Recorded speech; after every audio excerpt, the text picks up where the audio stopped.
Thank you for joining Wars of the Rosie. And this video is Down Payment on the Moon by Manly P. Hall.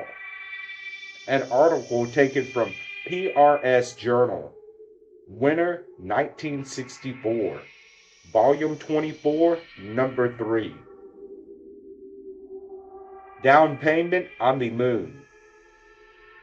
The cost of our present space exploration program is, appropriately enough, reaching astronomical proportions. It has been suggested that we are trying to put the national income into orbit.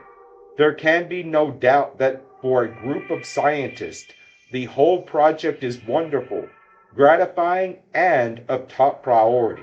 For those who are not directly under the glamour of the program, however, the expense is appalling and the returns of the investment remote, if not dubious. We have recently seen some of the close-up photographs taken of the moon. At first look, they are rather disappointing, and even the scientists themselves do not appear to be entirely overwhelmed by the tangible results obtained.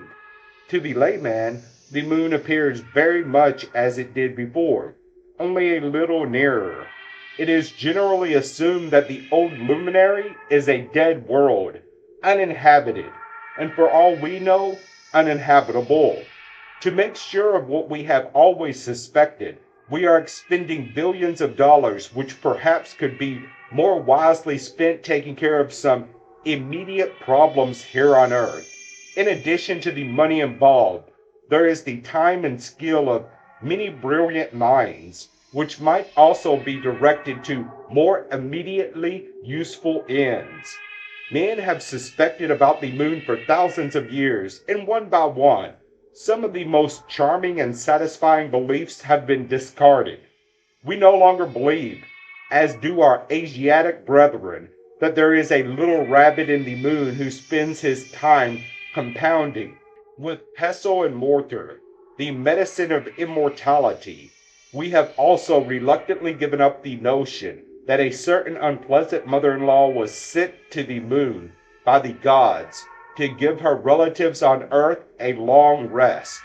The man in the moon has been regulated to lore and legendary, and by the beginning of the present century, it was generally decided that our one and only moon is a barren, pock-marked sphere, which may be in the process of slow disintegration.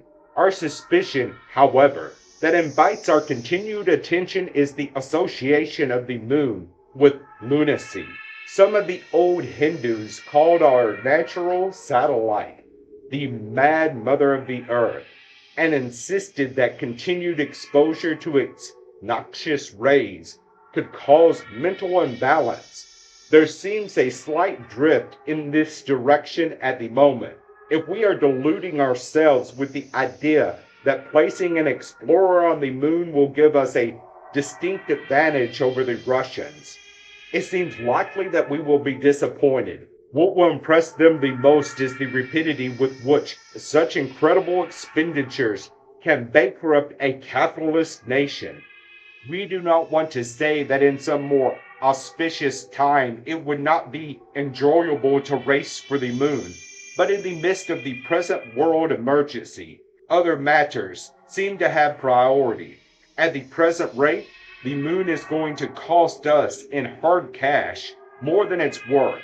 Even if we buy it completely, we will have little to show for our investment except scientific satisfaction. We are concerned in this country with a number of programs that are going to be very expensive. We must still cope with the poverty, crime, ignorance, superstition, and fear. Many of the most important diseases that afflict man are without adequate remedies. We spend a few dollars helping the human being to stay alive, and billions in hope of ultimately landing a human being on Mars. For all we know, we may be getting ourselves into serious interplanetary trouble before we have achieved civilization and security on the Earth itself.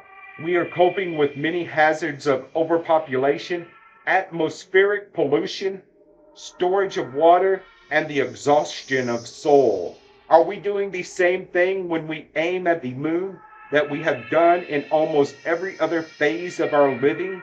That is, choosing to ignore the problems at home for the more glamorous exploration of outer space? It might be well to hold back a little and continue to look somewhat wistfully at the moon while we make sure that our own planet will be in safe and sound condition for a few more thousand years at least. Thank you for watching, and please don't forget to share, like, subscribe, and comment. And if you can, please consider donating to Wars of the Roses. Links to PayPal and Patreon are in the description. Thank you so very much.